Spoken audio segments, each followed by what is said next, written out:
Hello, and welcome back to Tommy's Top Picks Weekly Roundup Podcast, episode 152. I'm your host, Tommy, joined by John. How's it going? It is the second to last week of 2024. So we're taking a look back before next week, where we take a look forward. We got a bunch of stuff to talk about today. We're going to talk about some Magic, what we played. We both played Magic together this week. We did. You made the Friday Night Magic. I did. I drafted some Bloomburrow and continued to play my boring Boros Enchantment Standard deck to get my quest done. John opened some stuff. We're going to talk about some Bronze Era buyouts. I'm going to talk about perspective on Pokemon, where I'm at with that. Fab, going to talk some Fab. And going to talk some economics at the end, so stay tuned. You want to start with what we played? Yeah. I made it to Friday Night Magic. I got a game in. Yep. It was a long game, but it was fun. It was a long game, but it wasn't terrible long. No. The next game actually was longer. I know. I saw. I was just like, that was one game. It was one additional game. Done some traveling for work this week, and I'm feeling a bit under the weather. So I was it got late, and I was just like, I cannot commit to another. Yeah, no, it was smart that you didn't, because that definitely went on. And you know what? We started as a 3-person, and then we were like turn 3 or 2 with just lands out basically, and one of the other players jumped in. Oh, okay. That we haven't played with for a while. So I had a false start. Yeah, so we had a false start. That did slow us down a little bit, but it was still a really long game. Yeah. I was playing Arcades and sandbagging a little bit. Unfortunately, I kind of screwed up. It was a more competitive Arcades, so it's a little bit combo-y. It's got like 9 combos in it, infinite manas, things like that. It's basically I have the bestiary list, and then I have this combo list, and I want to build something in between, but I wanted to try both sides of that equation to see like how to do it. It went well. It didn't end up doing the thing. I didn't get enough draw triggers that I should have. I forgot that the way the deck was constructed, it only has like 4 draw cards in it because he draws. So if you don't take advantage of him drawing, then you're not drawing. Yourself. And that's what I did. I accidentally screwed myself. I still had a game, and I helped the one person end up getting the win that had never won with his deck, which I felt good about because it was like a underdog championship thing. He was playing Gearson with these auto pings, and the other person was playing Esper. Is it Esper? No. Was it blue? Whatever blue white is. Blue white Sphinxes. So 1 billion cards in hand, a bazillion mana. It was nuts. Sphinxes are crazy. But I played this one card that lets you allure. I'm definitely putting in my final deck because it's so funny. It lets everyone play 3 cost or less creatures from hand for free at instant speed. Oh, hell yeah. That's such a fun card. So I was like, things are about to get goofy, guys. It turned out less people than I thought had cheap creatures in their hands still. I wasn't around because Boros would have had them. I know. That's what I mean. A couple of the other decks, they were like, fast color stuff. Red, blue, and red, black. I thought we'd see some little pingers coming out, and didn't happen. All of my walls are 3 costs or less, so it's a perfect card for me. And then it also was kind of a no fun for you, Mr. Sphinx, overpowered, situation. Yeah. It was fun. It was a very close game at the end. It was down to Sphinx and Gearson, and Gearson took the win. So it was cool. Nice. Our game, I got to play my Mishra 2.0. I like that deck. It was interesting. It was cool. Yeah, I tweaked it up a little bit from that play. I have a few card switches I did that I think will make it a little bit quicker because it definitely was slow. It sandbags intentionally. Like that's part of the strategy is to like build up artifact. Not be a threat early. Yeah, and just kind of hang out and build up your value. So it does have a little bit of I don't know if I would call it stacks per se, because it doesn't stop other people from playing, but it definitely slows the game down. Like the stay tap thing, was it Sobo's Web? Any land that has a activated ability that's not a mana value ability stays tapped which is interesting. And then there was one other thing I had in there that slowed everything down. I don't remember what it was, but anyways, it went off pretty well. And what were you playing? You playing Gruel something? Yeah, it was Johnny? No. No, it was one of the Tiger guys, Mystery or something. Yeah, he Mystery? basically opponents can't play as long as he's out. Opponents can't play spells during combat, which That's is what super helpful as Gruul that has all the combat tricks. So Yeah. going in, like if he's attacking, it's either a bluff or he has something. Yeah. So I found it fun. It was my first time playing the deck. I had no idea what I And was it was doing. Myriad Goad. Myriad Goad, yeah. Yeah, that's the synergy on that one. Yeah. It was gross. It's a gross one. We've gotten wrecked by that before. I can Oh, that easily was see the other that. Staxy thing. I had the stasis coffin Mm-hmm. that made it so you couldn't do anything to me. So a lot of people sent all their goad at me because it had no impact on the game. I wasn't. Well, affected yeah, by it. so that they didn't hurt their friends' feelings. Exactly. It Yeah. countered your that deck strategy, which is part of the reason I have it in that deck because we've gotten wrecked by that thing before. Yeah. And so I wanted to have an ability to sync that power because it's obviously high value, right? When you have Myriad Goad, everyone gets hit, everyone has to attack with everything. And Yes, which is what I wanted, but then I know. you ruined it. I did ruin it. I did. Because you were like, hey, no, actually, just let your friend win.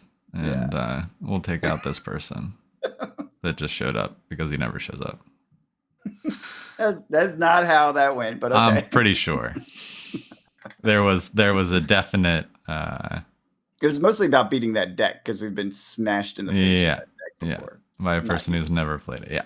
Got it. You were doing fine. I don't know. Every time I play Commander, I'm reminded why I got out of it. It's just the politics of, oh, well, I don't want to be too mean to this person. No, bring it. Deal the damage. Win the game. Play to win. That you got your butt kicked. No, I got my butt kicked after people made decisions to intentionally not attack people that could have been attacked and attacked you instead, knowing that nothing would happen. I don't understand. They could have attacked the other fourth player. But why would they do that? Because then they would be out of the game and there would be one less person. They'd be closer to winning. So basically you want people to help you win. Yes. Do you not understand how that is exactly the thing you're complaining about? But isn't that, the point of the game is like it's whether people do it or not is one thing. You know how you get people to do that? Goad. The politics. Yeah, which is you have to show up every week and have close friends in the group. Oh, no, that's not necessary. You just have to convince people that you're not a threat. Yeah, okay. While play this deck that has been beating up on us all. It's fair. That part made it hard. That part did make it hard. Yeah. You did come in with a disadvantage on that because we all knew that deck is nasty as hell. You all knew that deck better than I did. Yeah, that's true. We got our faces smashed with it. But no, I don't know. My Magic is limited and it is one-on-one and it is. You like to go burr. I like to go burr. Well, I don't like. There's not much go burr, although it's better now than it used to be. And it's one of those things where I don't mind losing in limited because I know why I lost. Right? Mm-hmm. And I don't like the reason I lost was politics. I like the reason I lost was deck building or I didn't draw the right cards or the opponent does more damage. Yeah, no, I know exactly. But that was predetermined before the game started. Well, that's something I think it was related to your board state. No. What you said before about the deck being strong. We knew it was strong, but you played it well and you got a board state and you were slapping everyone and goading everyone. So of course we got to go after you. Yeah. No, I'm not salty for losing. I'm just reminded why I prefer limited. Gotcha. Because I was like, oh yeah, this is fun. And then I was like, no, never mind. Never mind. Well, if you made a deck you actually cared about, then it'd be more fun. Absolutely. I'm sure. Absolutely. Coming in with a random deck is always a little bit of a Yeah. jank situation, even in the best of times. I feel like whenever I try and make a commander deck, it's so not the right way to build a commander deck. Yes. You always build like your Very red, thematic. white, stuff. Yeah. Very You thematic. don't build for the format. Yeah, format. Yeah. You build for limited, honestly. Yeah. You're like, this combo is great. And it's like, yeah, none of that works in Commander. No. Everything I know, useless. Yeah, basically. It really is. They're two different games. They're two different games. They are. They're very different games because there's consistency in one. Yeah. Like, that's straight up it. They just share cards. Yep. Anywho.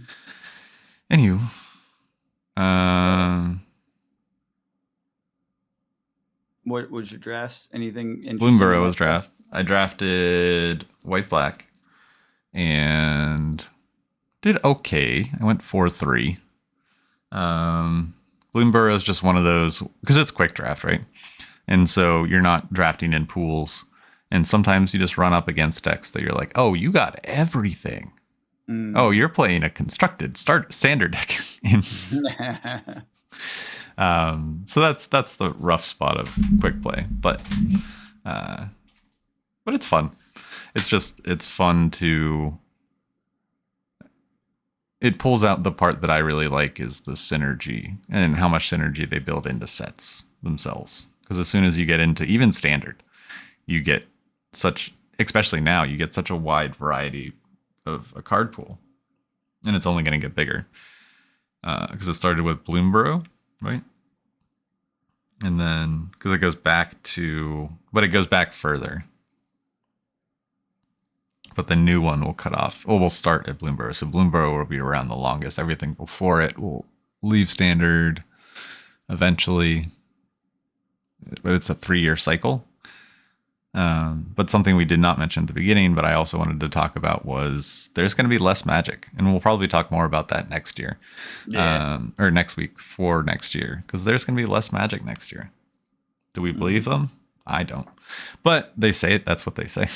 There's going to be 2 less premier sets, introducing new type of set +2, and then there'll just be the same amount of sets. They'll just call them something different.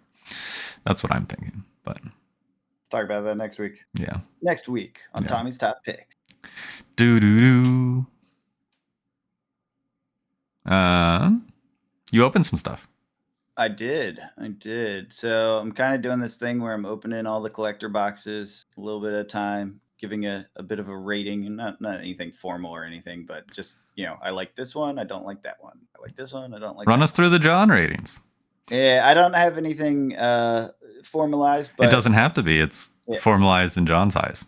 That's right. I opened Duskmourn Collector's Box, Foundations Collector Box, and Mom Aftermath because it was just dirt cheap. Rate them out of how many marshmallows are left in the bag. I don't know what that means. I just made it up. Okay. How many marshmallows? I don't know. I don't even know how to do that. Anyways, Duskmourn. Is it full bag of marshmallows? Is it a half bag of marshmallows? I think that was a pretty empty bag of marshmallows. Duskmourn was an empty bag of marshmallows? Yeah, I did not really like Duskmourn. Go ahead.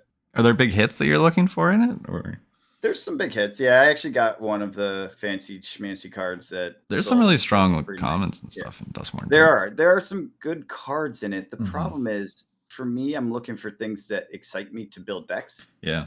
And the theme is just a little bit off on Magic because it's that retro 80s TV horror thing. Fair, and the collector box would show that heavily. It's mostly that, right? I don't really like their special treatment with the television screen. I thought I would, but I actually did not in person. Which is interesting. Between in person and like what you see the images of. Because when we were going through it, I was like, oh, this is so hype. I love this. But then when I opened the cards, I'm like, oh. And same that's unfortunate. The comic book one from March of Machines that was what was that set? Not Zendikar, Ikoria. You know the Ikoria special guests treatments? Those are freaking phenomenal. And I hated them when I was looking at the images online. I was like, so Sky Noodle, my favorite Dorian, they have a treatment for them, and they have a serialized version of it. And I could have bought it a while ago, and I didn't because I was like, I don't like that art. I finally saw I it in remember that. person. It is so good. It's beautiful. So I actually bought every treatment out there except for the serialized for my Yorion deck because I want to switch up which one I use. So I literally bought like 6 Yorions. It's kind of funny. And now I Nice. have them all, and I'm like, which one do I actually put in the deck? Eventually, I'll just get the serialized card. Well, maybe not. I can't decide. It's 260 last I saw, and it's like, do I love it that much? And the answer is no, not really. Out of how is it out of 500 or? Yeah, it's just all of them are out of 500. Oh, okay. I think. And they did so many different ones with different treatments that it's like I don't think these are the serialized cards that go up in value. Are the Lord of the Rings ones 1 out of 100? Different. I think it's different depending on which one. I think it wasn't some like of them 300, 500 Yeah. for the dwarfs, 300 for the elves, or whatever. Oh well, those were that was in the first set. I'm talking about the posters. I think they might be out of 100. Might be, or 500. Or 500, one of the two. Yeah, whatever it is. Those will still go up because they're Lord of the Rings. Yeah. These are just kind of like arbitrary. I remember there being some sets where it's 100, but it may just be 500. I think it's the majority are 5 out of 500. Yeah, these ones definitely are. But anyways, so Duskmourn, didn't really enjoy the special treatment, which does take away from a collector box opening because you end up getting like one of those a pack at least. Yeah. The commonality, rares, all that stuff was nice. Like definitely got a lot of the hype cards, which is good. Which is why I opened these, so I have cards for my collection for Commander, because more likely to get things that will be good and I will use in my decks with a collector box. And you don't get Commander cards in play boxes anymore. Yeah, and I don't get any of the I don't get too much of the bulk, which is good because I can always buy the bulk when I need it for that particular card. Like I don't care about that. That's fine. So in my attempt to build out the collection, opened it. It was fine. I got some good hits. I got one of the special treatments. I forget what the foiling was, but it was like a goofy foil. They're like Pokemon looking cards. Not this. The Foundations ones? I thought they were. No, this wasn't Foundations. This is Duskmourn. Duskmourn. It's kind of like that. And I just sold it. Basically, what I do is if there's a really high value variant that I get, I sell them, and then to make up part of the price of the box, and Makes I sense. just keep all the rest of the cards that I can play with, right? Because I don't really. Unless it's something I'm like, oh, I really want that special treatment. I don't care. Yeah. Like I'll sell it and buy 2 of the normal treatments so I can play my game. Right. So I did get one, and it was a little one. It was like $30. It wasn't huge for a $250 box or whatever. It's fine. But it was good. It was fine. I have some Duskmourn now, which is what I wanted. But it wasn't my favorite. Definitely put it at a 2 out of 5. Definitely not the worst, but not my favorite. And if you like horror themed stuff, you will probably love it. Like anyone out there that's listening, if that's like your jam, it does stick that well. Like they stick the landing on the horror thing. The limited was super fun. It's super wasn't feely. hitting for me. Yeah. Did we haven't drafted that? We haven't drafted that yet. No, we did Murders. Yeah, we haven't done Duskmourn yet. Mom was terrible. Aftermath was terrible. Mom, the regular collector box, is one of my favorites. It's up there with like Ravnica Remastered. It's like probably my 3rd or 4th favorite. Mom Aftermath, like that's a 1 out of 5 or 0 out of 5. It is terrible. That's an empty bag of marshmallows. It really is. Like you get the same cards in a same pack. Like multiple treatments, and it's not just once. Like I was like, oh, that's lame. I just got this card, and then I got the etched foil version of it right behind it. And I'm like, okay, that sucks, but it happens sometimes. But it happened in like 4 packs. There's no commons in those, right? It's just unlimited. No, in that type. And they're small packs. Uncommon. Yeah, they're small packs. They're more rare stuff. They're definitely a lot of the treatments. So if there's stuff in there that you want the treatments of. But honestly, just buy the freaking singles. Now, if you want to open something for cheap, it is relatively cheap. It's just not the best experience. They're $100 boxes still right now, and there's a reason they're $100. Yeah, because you open one and you absolutely do not need to open a second. because you're gonna get like quadruplicates of the same goddamn card because it's really poorly collated. So yeah, that was a garbage product. I do not like that one at all. No recommendation. And then the star of the show, Foundations. Holy moly, that was a great opening experience. Nice. That was fun. I am super happy I did that. I hit the twin dragon thing, the super Twin Flame card. Tyrant. Yeah, in the Japanese Pokemon foil. Mhm. Holy moly, that is a hit. That thing looks crazy in person, and I immediately sold it. And that and some of the other hits that I sold paid for more than half of the box. So I was like, Nice. this is worth it. Yeah, I was like, this was totally worth opening. I got a ton of treatments that I like of cards I wanted. I Mhm. got another one of those dragons, so I have it. So I Nice. have the card if I need it, right? Yeah. And then I got a couple of special treatments of things that were like, I should sell this, but I actually really love this one and I want to keep it. That are definitely going in my decks. Like, not your commons, but your common commander cards that Yeah. are used in a lot of different decks. I'm like, oh yeah, this is why I opened this, because I want these. So very, very good product. If you're new to Magic, very, very good product. If you want some blingy stuff, like, Oh, I know absolutely. most people should probably open like booster boxes because you'll get more cards when you're first starting. But if you're looking for like staples and some fancy bling, it is definitely the way to go. Little pricey, $300 on Amazon, or was, and I bought mine. And then I think the next day it jumped to $320, and see if you can find someone selling it. One of those where it's not really at Amazon anymore. Yeah. So I would say probably don't buy it on Amazon now, because you're going to get the second party / return stuff kind of deal, and those are always risky. So I was lucky. I got 300 just in the nick of time, and I hesitated on that so many times. It's like, I don't want to spend 300. I don't want to spend Yeah, I did. 300. I don't want to spend 300. And I was like, I'm just gonna do it. I'm gonna do it. And I did it. And then the next day it was 325 or whatever, and you can't find it anymore. So I will not be opening anymore. But it was a lot of fun to open. Nice. Yeah. So that was my opening this week. Next week I'll probably go backwards in time on some of these collector boxes. I still have all my onesies of collector boxes. So I think I'm going to work through those and just put them in my collection. Going through a bunch of my bulk and stuff, because I have some that was not fully sorted, or that partially there or whatever, and finding all these rares and uncommons and mythics sitting around. Not high value ones, because anything that was high value at that time I was selling. Yeah.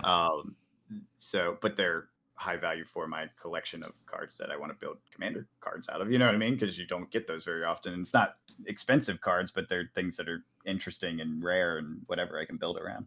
So having fun going through all that. Did you open anything?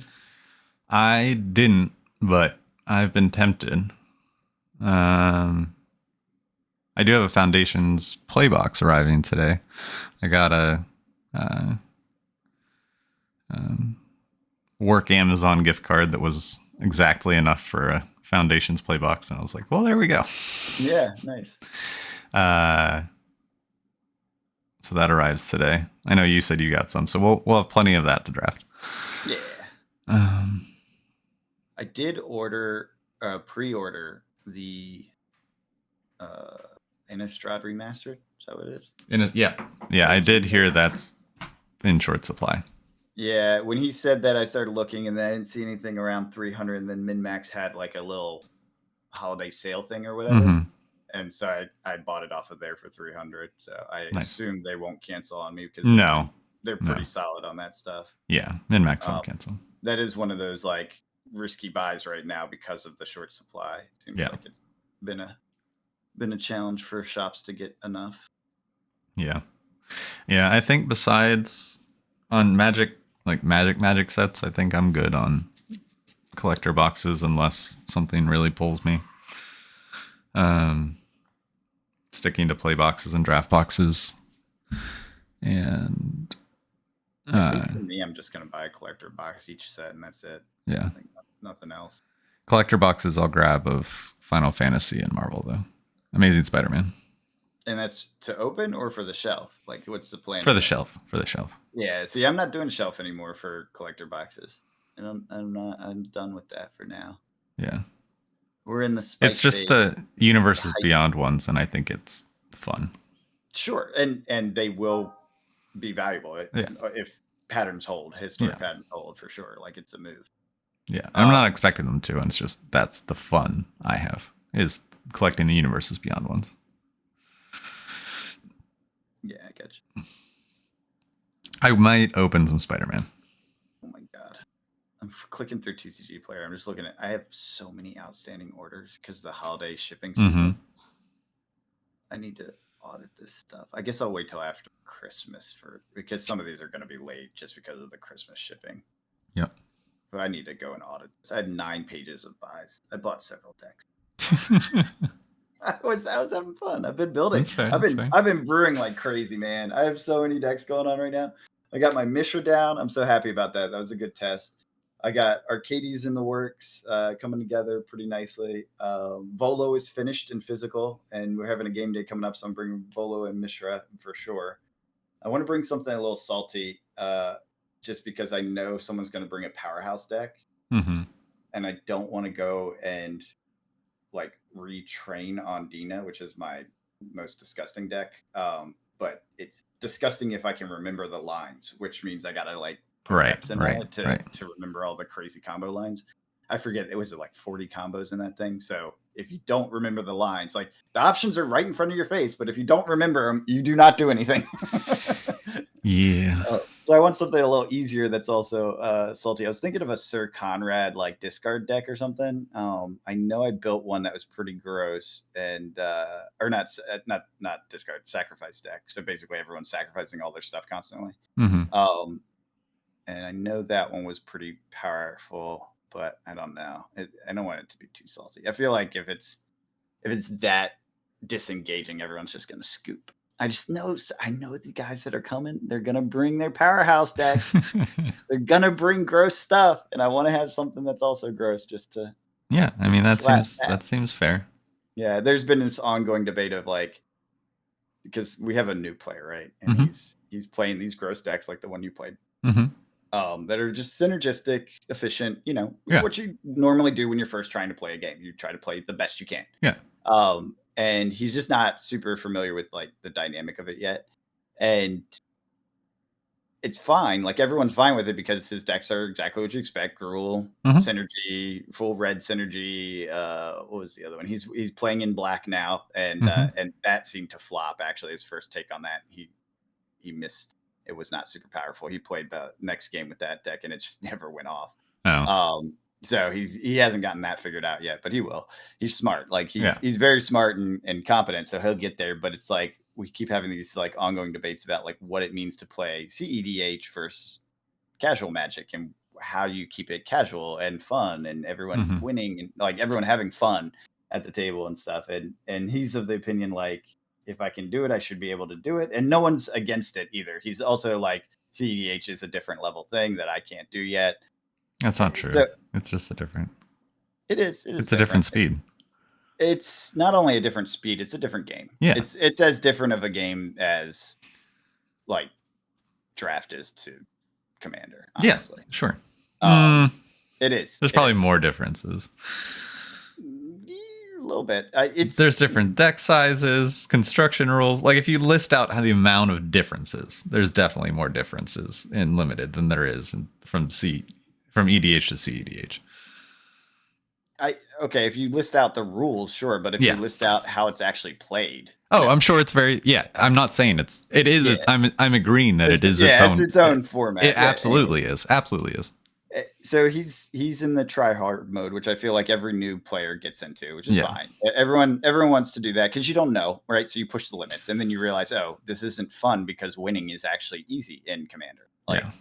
It is easy to make a 3-turn deck. It is not hard. It's expensive, but he's someone with resources, so he can just buy the cards he wants and make a 3-turn deck, and everyone will shuffle up, and he'll win in 3 turns, and we'll say okay, or he'll start his first or second turn, and then everyone will scoop because we realize it's over, and we might as well start playing a new game. And then you suddenly realize that like winning isn't actually the goal. No. Because if winning's the goal, you want to play CEDH. Yes. If that's your primary drive, play CEDH. Then you'll have something fun to play because you'll have everyone trying to win at max speed, which is a very different game. Like it Yes. starts to become about understanding lines, value, ratios of value to costs and time and like whatever resources you're using. So anyways, it's a different game, and that's kind of where you end up with if winning is your goal. And he's backing out off of it a little bit, which is good. Like he's realizing like winning 100% of the time isn't really the goal, because if you're doing that, then no one else is having fun and no one will want to keep playing. Yeah. You'll just get scoops all the time. It's like boring. So it's an interesting dynamic to see this like evolution. And this is the second time in the last year we've had someone come in, be a tryhard, and then slowly back off and figure out how to play the game in a way that's like casual friendly. And it's still high level. Like we do play high level card. Oh, for sure. Yeah, we don't really mess around. I'm actually kind of happy about that, even though it cuts out a lot of my slower dirtly decks. It's okay. It makes me build better, slower dirtle decks. Yeah. Which is fun. I actually enjoy that. The puzzle's good. So yeah. Anywho, what else is We there? got some Bronze Era buyouts. Oh yeah. I started to talk about that a little bit. So yeah, the buyouts continue, right? Rudy's been talking about it a lot. I find it interesting that it is happening. It does sound like, and I don't know if this is true or not, that the drive, or at least part of the drive, is like crypto being so high. People are divesting from crypto and buying old Magic as a diversification strategy, which kind of makes sense. Like I can get that. I can see that. We've been here before. Yeah, we're going in circles. It is definitely a cycle thing, right? and you remember what happened after this happened last time?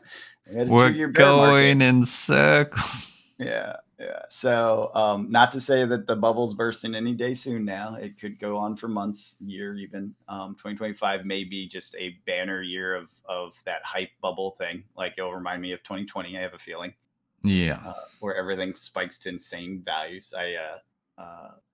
Basically, yeah. Anyway, so I do think that is going to happen to a degree, and I intend to sell everything I can into it, which I do have some old school stuff. Which, I mean, it's in our 3 to 5 year window.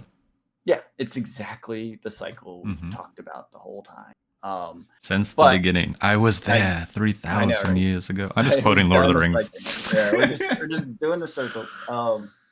But it is one of those things where I think we're approaching bubble, like, and mania. I agree. That will happen. I don't know that we're here yet, but it will happen, and you won't know it's over until a long time after it's over. So just be aware of that out there. Everyone getting greedy.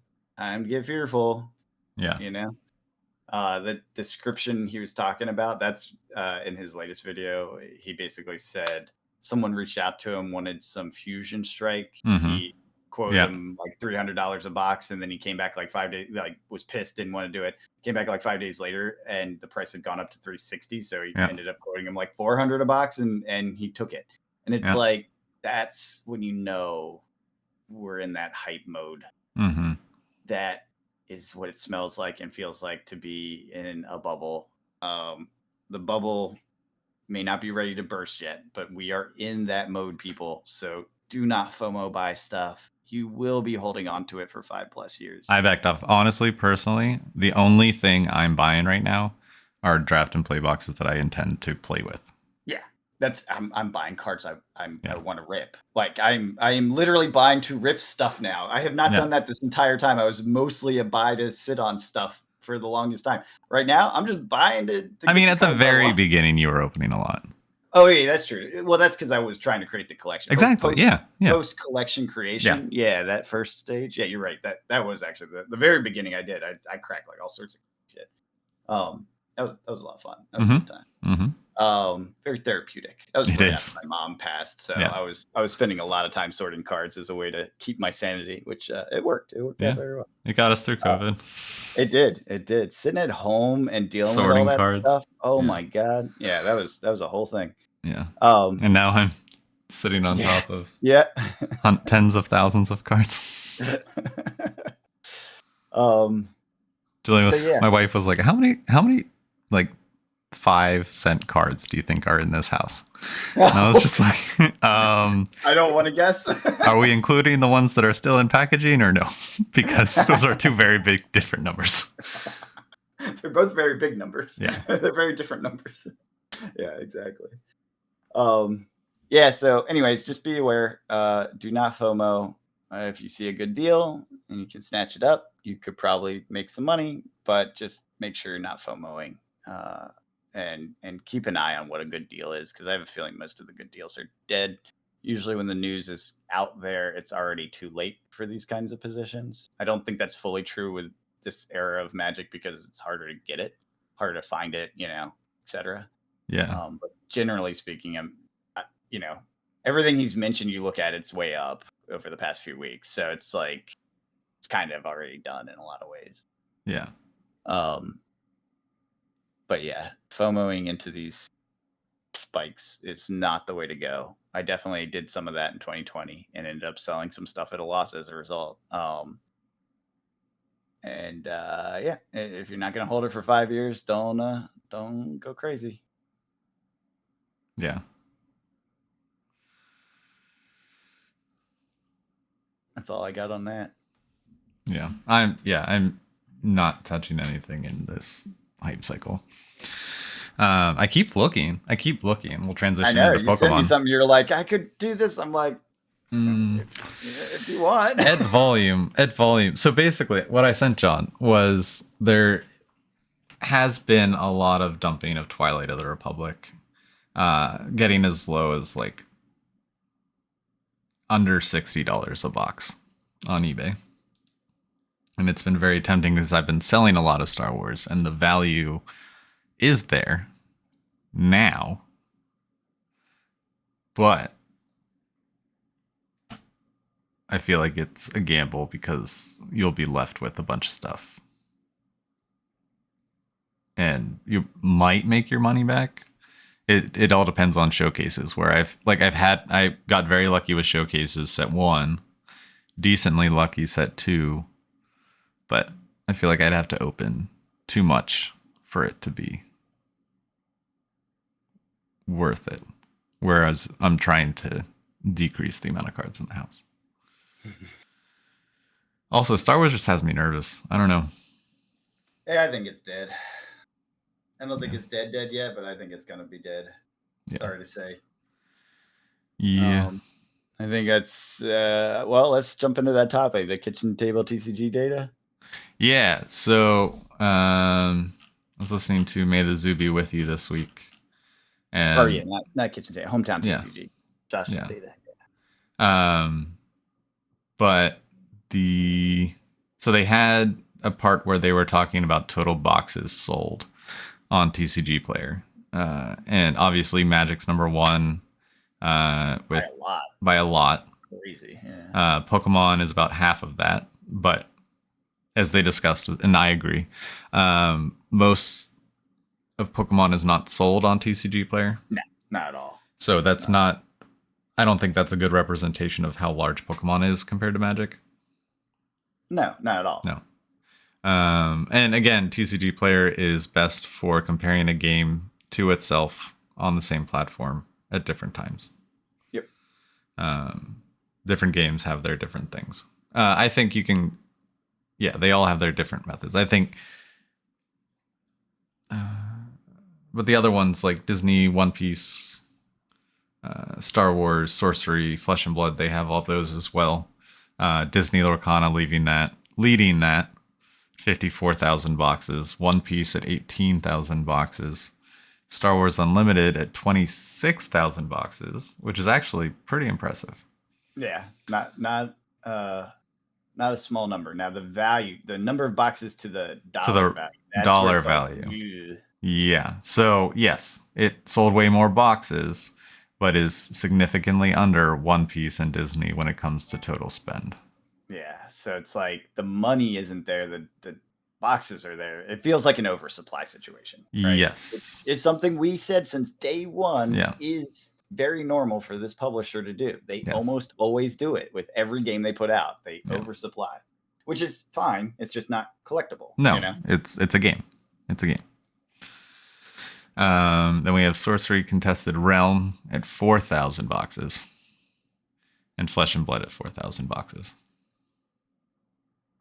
Well, 4,414 for sorcery, 4,682 for fab.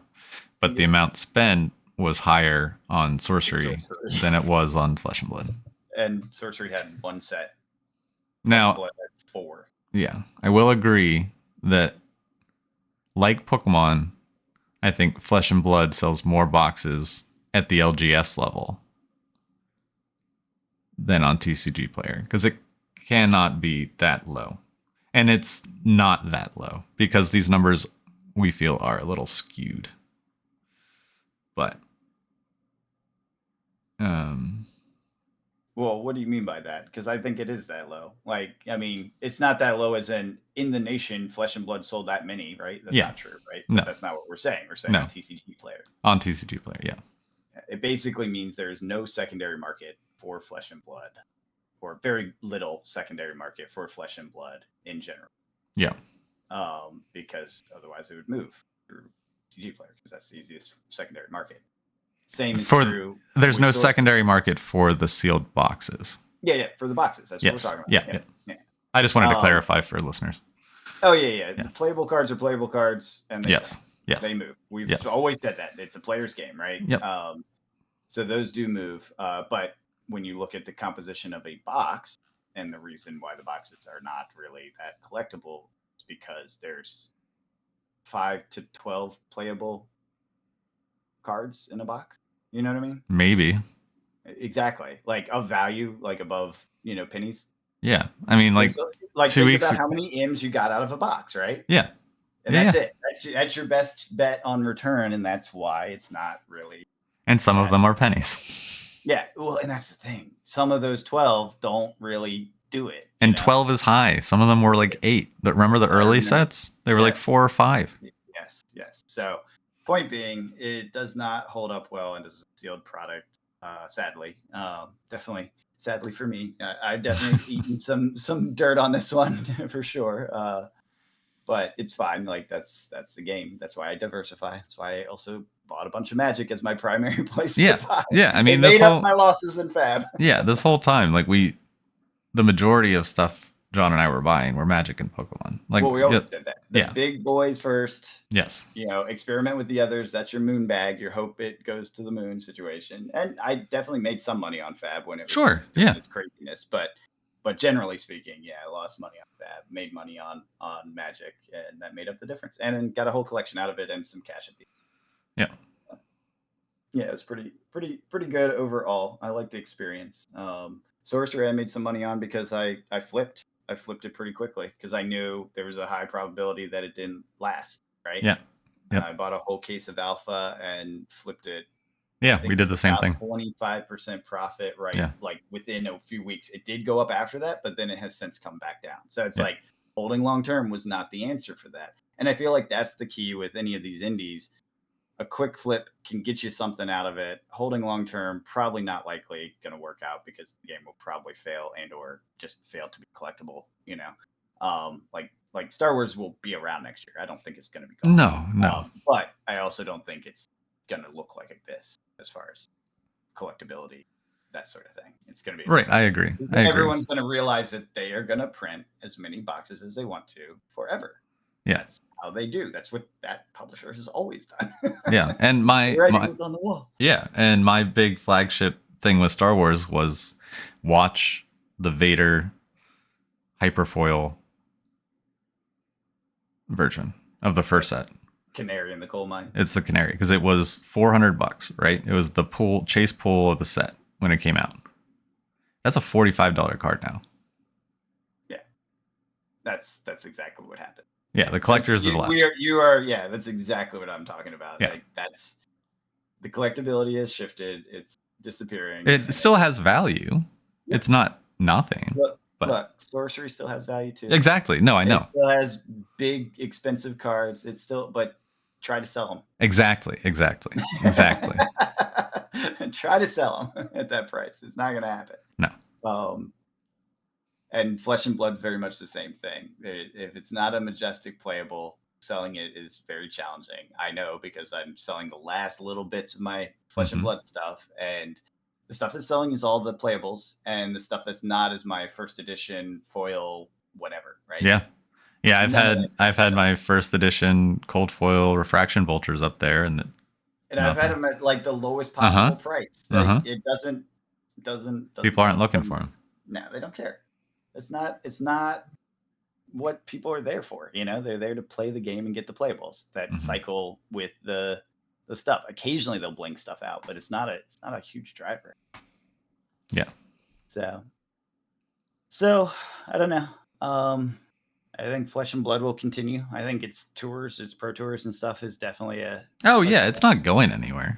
it's very playable game. People love it, and from a competitive standpoint, there's nothing like it. It is the premier competitive situation as far as card games go. Yeah. If you want a tight game where you can prove yourself via skill, it's the game, Yes. and that is what will keep it around. It's just not going to be a collectible game, and No. they even cut that off of their logo some long time ago, which is when I started to get real uninterested. It's very. I was talking to some friends who are still very actively playing, Oh, yeah. and they were talking about how difficult the entry is and how frustrating Rosetta was because it kind of just hit the reset button. It's like, all right, now everyone needs one of these decks to compete. One of these, basically play a Rosetta hero.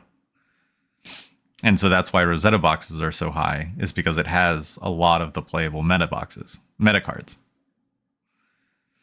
So it's very expensive to switch decks because now the expensive decks are not the decks you have. So the decks you have, most of the values has dropped.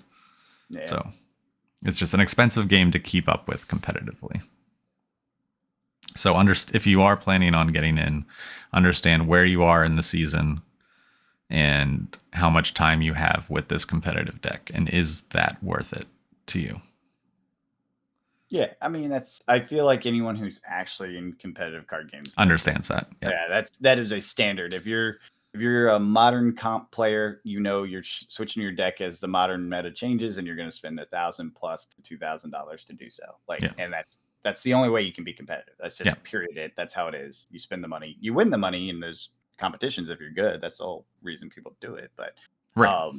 and then of course your collection does vary in value, and that's where it's like Fab makes it difficult because with Magic, the other formats yes, have exactly. ways to offload those value cards. Like Mox Opal is a perfect example, right? The One It's Ring. a commander card. Yeah, the One Ring is another example. The commander cards, it's still a commander card. People are still buying it, and even though it dropped in value because it's no longer allowed in Modern, you can still sell it and get $50 for it, right? Which is not nothing going towards that next deck. You don't have that in Fab. When the meta changes, everything goes to very, very, very cheap. So you are selling at a loss at this point because of the way that meta shifts so heavily. Now, and there aren't the other formats to pick up the cards. Yes. Yeah, exactly. So if you play it carefully and long term, you can actually make money by selling into the new meta hype, but that also kind of gets in your way of playing the meta hype. You know what I mean? Yep. So anyways, they'll work it out, I imagine, at some point. Maybe their PvE or something else will help spark that extra value. How many years have we been saying that? Or maybe not. Like maybe they just stick with what it is. I don't know. Yeah. I don't know. I hear stuff about Living Legends. People seem interested in making that a thing. They're starting to make tournaments for it. Yeah. Yeah. So it's in like 5K tournaments, not nothing tournaments. No, absolutely. Yeah. So I think there will be. There's just so much nonsense in that format. Yes, that's the point. I'm actually okay with that. I like the try hard format. This is what it is. You know what I mean? That says it up front. Like I don't think it's try hard. I think Classic Constructed is try hard. I don't think Living Legend is try hard because it's much more rock paper scissors. Well, okay. Explain what you mean then. Just like you have Starvo and just all these format defining decks that have never gone up against each other before, and you just have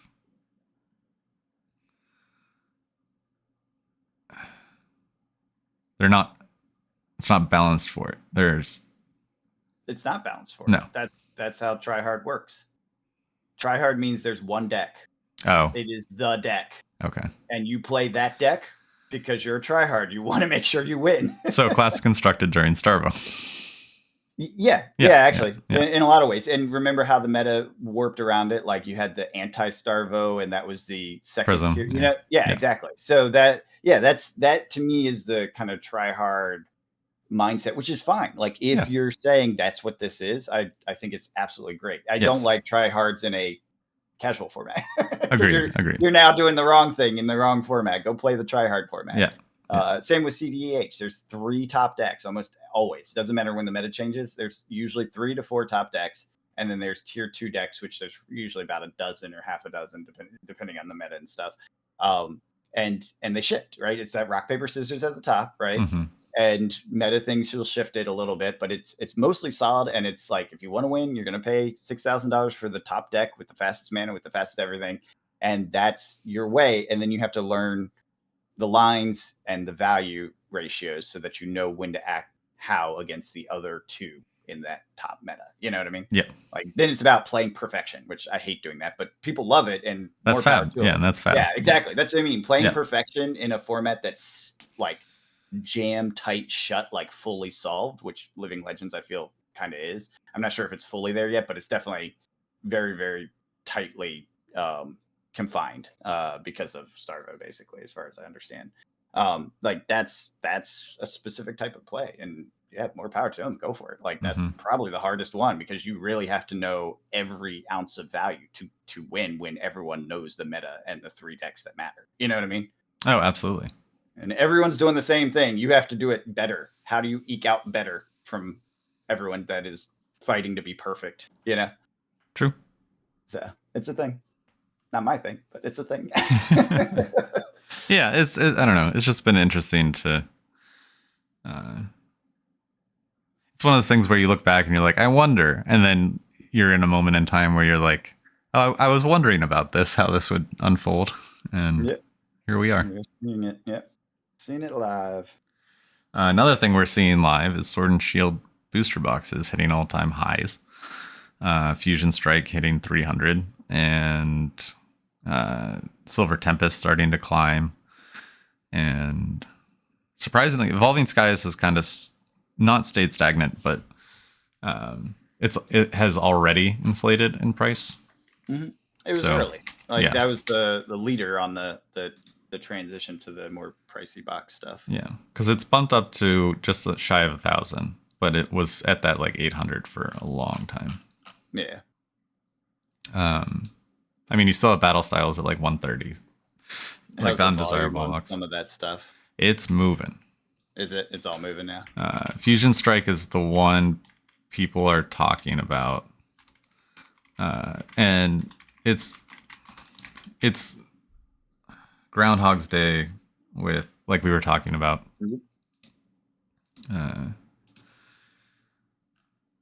Whereas just go and look and see, just search YouTube or search Pokemon investing on YouTube, and then go to Reddit and go to Poke Investing and see what everyone is freaking out about. And if you have that, sell that. It's not hard. And then it sells really quick. Yeah, all my stuff sold really quick. I was selling basically everything from SV Era, my last little 1 boxies. Sword and Shield. Sword and Shield. Yeah, sorry, not SV. And it all moved. It was not hard, and I wasn't like pricing it like at the low. I was just pricing it around the low, and stuff moved because it's, there's fluctuation. So, and it's been really interesting to watch how when Scarlet and Violet first came out, everyone was still, oh, this is trash, this is garbage, because they were $70, $80, $90 booster boxes. Now the cheapest one's $120. Yeah, but when was that? That was like 3 or 4 years ago, right? No, it was like 7 months ago. It was like early at the beginning of 2024. It was this year. No. Yes. A lot of the Scarlet Violet I bought was this year. That I was grabbing on TikTok for like $80, $90. That was this year. That's crazy. And now, they've like almost all of them have No. Yeah. You're so wrong. Pokemon What? Scarlet. Well, maybe some of the stuff you got lucky, but that's bullshit. Most of Scarlet Violet started in 22. It is a Yes. couple years old. So Not yeah, all it's of it. 3 Not all years of it. old. That's so Tommy. You're like you're doing the thing they always say. Don't listen to that guy, right? It's 3 years old. It's a 3-year cycle. If you bought it when it first came out and was boring, you're now making money. Yes. That's the reality of it. It's Tommy's just the talking about time. cherry pick situations he got lucky on Yes, I am. that he can't even do anymore. So No, don't listen that's to what I'm Tommy. saying is I can't. No, that's what I'm saying is I can't do them anymore. That's what I was building up to. Is Gotcha. it doesn't work anymore. It's Or 3 years old, or 4 years, or 3 years now. Yeah, 25 will be 3 years. no, because some of it's like 22 when was did Scarlet Violet started in 22? So we're at the 3-year cycle. Twilight Masquerade come out? That one's recent, but the point is that they tend to move on that 3-year cycle from the new block or era or whatever. Yes. So yes, you're starting to get the hype. Right now you're getting your Evolving Skies. Yeah. That's what's happening. Yeah. It's just like in Sword and Shield when Evolving Skies went nuts, and then a couple of the other sets kind of went nuts with it. It was right around when it came out. It wasn't because it was old at that point, but guess what? Sword and Shield was 3 years old at that time, as a set block. That's what happens with Pokemon. Like 3 years in, you'll get like a hype set, and then all the old stuff starts to go up because you can't get it anymore, and everyone freaks out. Like that's what happens. Yes. No, I'm talking about Scarlet Violet now. I understand. I'm just saying it's the same cycle. Yes. Yes. Yeah. All right. So what's this time's Evolving Skies, you said? Which one of Scarlet Violet is going up like Evolving Skies went up? No, you said that. I didn't say that. I know, but which one is the hype one from Scarlet Violet that only took 6 months to go up that you're talking about? Twilight Masquerade. Right. So that is your Evolving Skies for this set. It's up to 150. I mean, that's kind of how it went with Evolving Skies. 60. Yeah. Yeah, it jumped pretty quickly, right? Yeah. People saw free tendies. Yeah. And then they bought everything else. Yeah. I wouldn't call Masquerade the Evolving Skies. Okay. But check back in 2 years. Yeah, exactly. The next two sets. Well, the next set that's coming out, Prismatic Evolutions, that's ETB only set. Yeah, but that's the one that has the Eevee and the Moonbryon, not the Moonbryon, but the Umbreon, new Umbreon, and all the evolutions that people go crazy for. But again, it's an ETB set, so I steer clear. And the next set is the set after that. The two sets after that, they're going back to my childhood, so they're hitting that nostalgia again, which I think will really boost this stuff. This is Evolving Skies. Yeah. This is Fusion Strike or whatever. This is Fusion. Yes. Yeah. Okay. Fair enough. Which came out after Evolving Skies, but yeah, I know it's not necessarily in the same order. No, and so you have somewhere in the middle of the block. Yeah, so they have a Team Rocket set that's going to be super hype, and they have a gym leader set. So you get like this gym leader's Charizard, this gym leader's whatever Pokemon. And I remember that gym leader challenge, gym leader heroes. There was a very early set when I was a kid, and it was very exciting because you got like all the characters from the show and the games and the gym leaders and their Pokemon, and they had like little stamps with the gym leader on it, and I don't know. I think that's going to be a very hype set, and I think one of those two should be a booster box. If both of those are booster boxes, it's going to be nuts.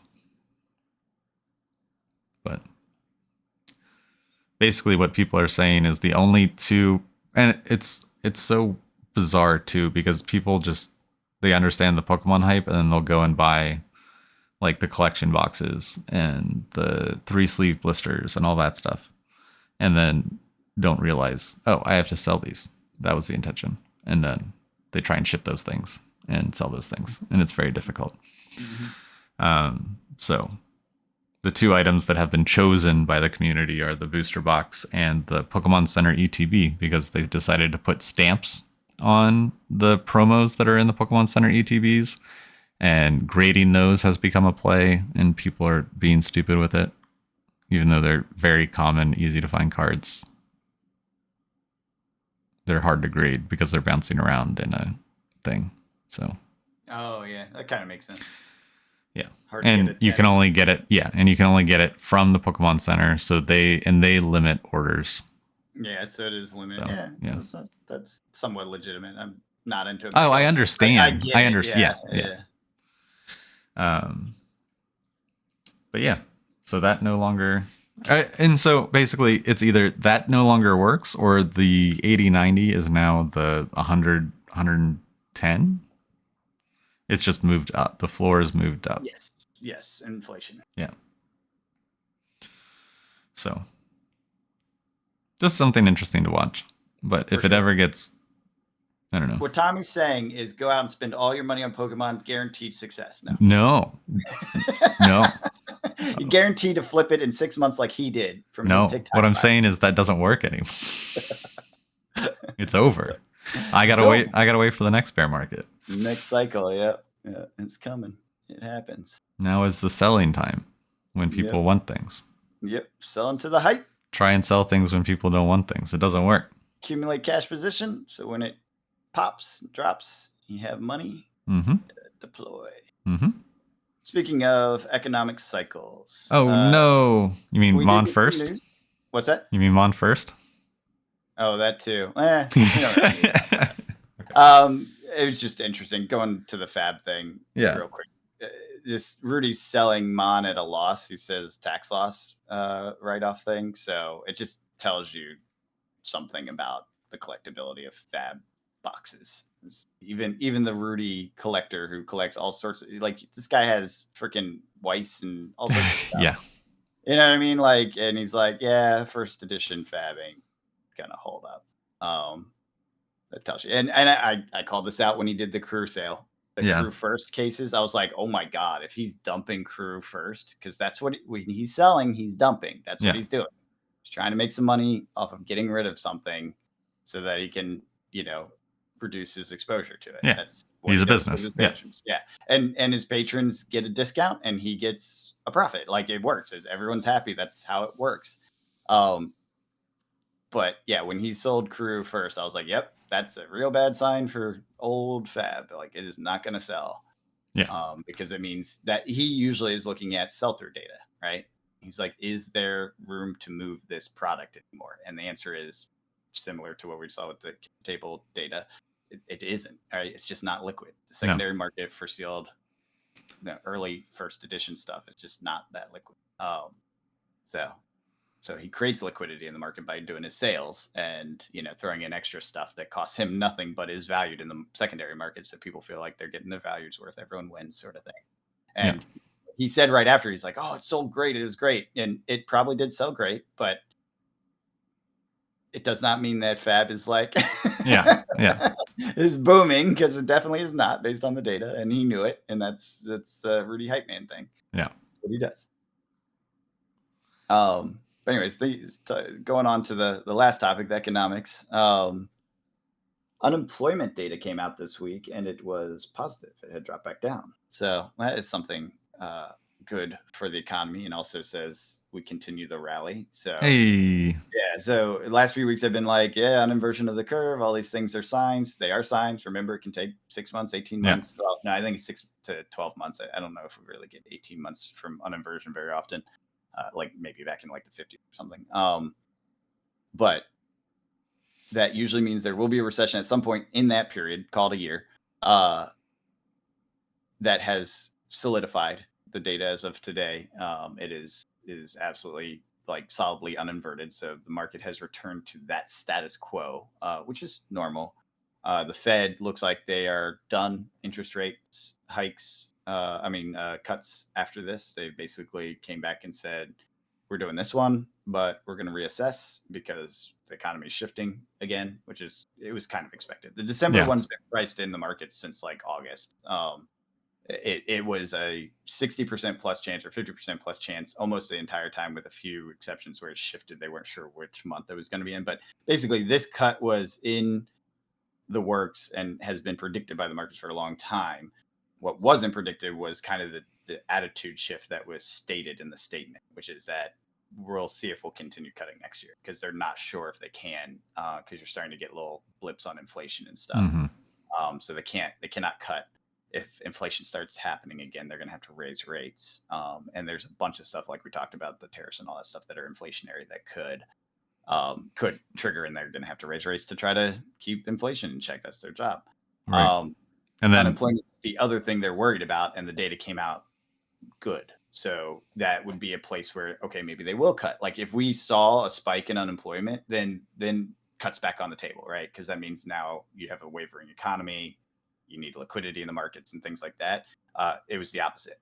Unemployment went down by not a huge chunk, but a little chunk. So it's further away from the red line, if you will. The red line's around 300K unemployment. When you hit around that point, that's when things start getting shaky. And then from there, if it stays at that level, then you typically see the knock-on effects, the additional impacts to the economy, because you can only do that so long before it has a serious impact on, spending, and therefore, revenues, profits, everything for companies, stock markets, all that stuff starts to shift. Money can't be moving into magic cards if people are unemployed, and right. That rate of unemployment is like on that monthly basis, or quarterly basis, whatever it is. So when it hits that level and it sustains it, that's serious damage, For sure. The point is, we stepped away from that level. We were inching up. We weren't like moving fast or anything. We were inching up towards it, and people were like, "Is this going to be the moment? Is this the thing? Is this a catalyst?" And the answer is no. It backed back down. We'll see in the next unemployment if it goes back up, because it's been kind of oscillating in this region in the 200s for a while. It's now low 200s. It was high 200s before. And so good news. I mean, it's good news. It basically, in my mind, says, let's look for a 6-month, time frame at the earliest. It's not going to be Q1 that we're going to see a dump, unless, of course, we get some system shock, which I guess is possible. If Trump comes in and says day one tariffs, everyone, then that'll be a system shock and all bets are off. But in normal situations, all things being equal, this delays any kind of shock to the system, which means the bubble continues, the rally continues, the bull market continues. Bubble is, being a little facetious because it's a little early to call it a bubble. But bull market continues unabated for the time being. So, hey, look at that. I had positive economic news for once. Yeah, look at that. It's so rare. And then in my world, mortgages haven't come down because they focus off the 10-year treasury.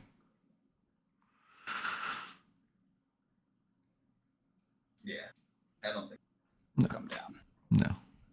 Sadly. But yeah, well, that's exciting.